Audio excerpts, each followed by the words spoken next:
The Vikings' wayfaring ways. Perhaps best known as fierce warriors, the Vikings were also the most far-ranging of people. In fact, the term Viking in Old Norse means to go on an expedition.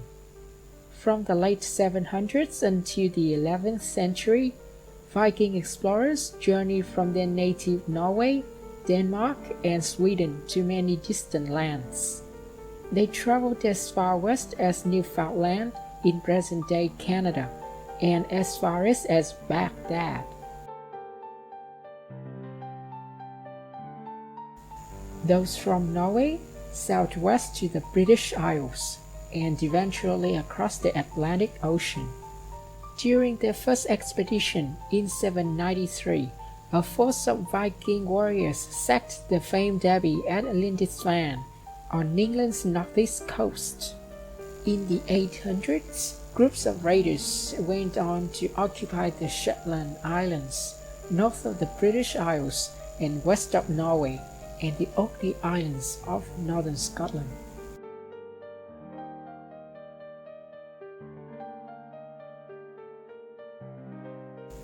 By 870, the Vikings were settling Iceland.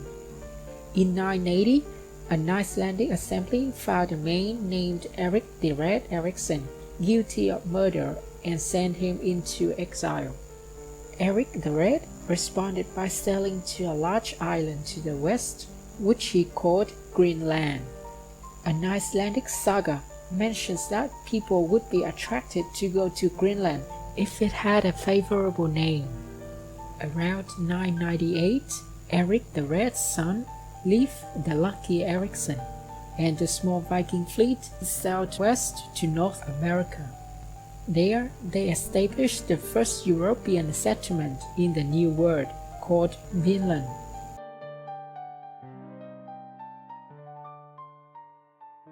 Vikings from Denmark, meanwhile, ravaged large swaths of England and France. In 866, a Viking great army landed in England, occupying much of the country's north and east. They forced the English king to acknowledge their control of much of England under the so-called Danelaw. To the west, they conquered coastal portions of Ireland, and in 841 founded Dublin, today a major Irish city, but originally a Viking fort. The Vikings remained the major power in Ireland until the early 11th century. To the south, the Vikings conquered France, moving swiftly up rivers in longboats, powered by oar and sail. From 845 to 886, they surged up the Seine to attack Paris 3 times. To stop the raids, French King Charles III the Simple in 911 offered the Viking chief Rollo territories in northwest France, called Normandy, after the Normans or Northmen. There they set up a powerful kingdom and, in 1066, under William, Duke of Normandy, defeated King Harold at the Battle of Hastings in England.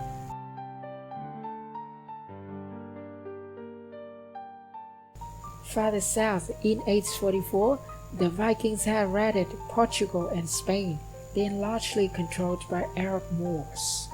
A fleet of 100 Viking ships seized Lisbon and boldly sailed up the Guadalquivir River to occupy Seville. However, the Moors dealt them a rare defeat. The Moors catapulted flaming projectiles onto the Viking vessels, forcing a retreat. Still, other Vikings sailed much farther to raid Morocco, then to the eastern Mediterranean and beyond. Many of these Vikings enlisted with the military forces of the Byzantine Empire, the Greek-speaking successors to the Roman Empire. Vikings make up the Byzantine Emperor's elite, Varangian Guard. In 902, hundreds of Varangians served as Marines during a Byzantine naval assault. on the island of Crete. Varangians battled Arab forces in Syria in 955 and even fought in Jerusalem. So many men left Scandinavia for the Byzantine Empire that, to stem the outflow, Sweden passed a law denying inherited property to anyone serving under the Byzantines.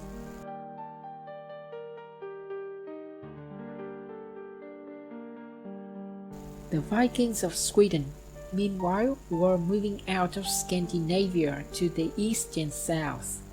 They journeyed through the Baltic Sea, then built inland trading posts in Germany and Poland.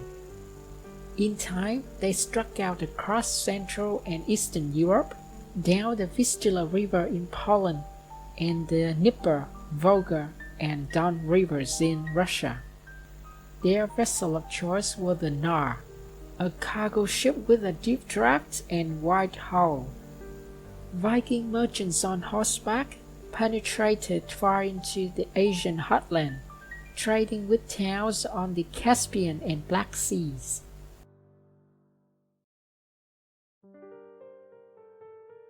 The most significant settlements were in Russia and Ukraine.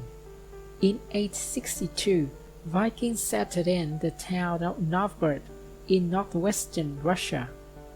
It became the capital of a country called Rus, after the Finnish name for the Swedes. Rus came from the word Ruotsi, meaning rose.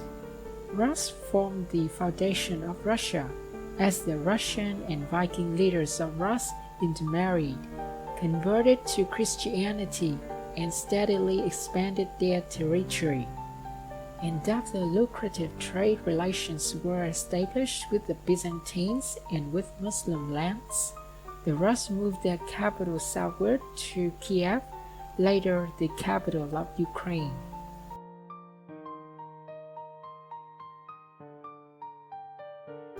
Another important Viking market town was Volga, on the Volga River. There, merchants peddled honey, wax, amber, and steel swords. The Vikings' most common commodity may have been skins. They dealt in horse, beaver, rabbit, mink, ermine, and sable skins. They also traded hazelnuts, fish, cattle, and falcons. Another commodity was slaves, many of them Slavs from Eastern Europe.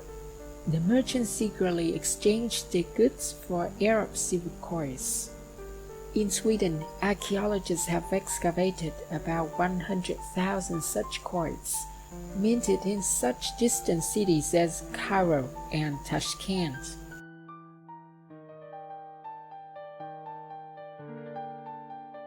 Like their Danish and Norwegian relatives, the Swedish Vikings traveled to the most exotic realms. They took part in the Silk Road trade with India and China. Archaeological evidence shows that Viking traders even traveled by camel caravan to Baghdad. Given the wide-ranging travel of the Vikings, it is fitting the Anglo-Saxons gave them the nickname Vajenga, far-going.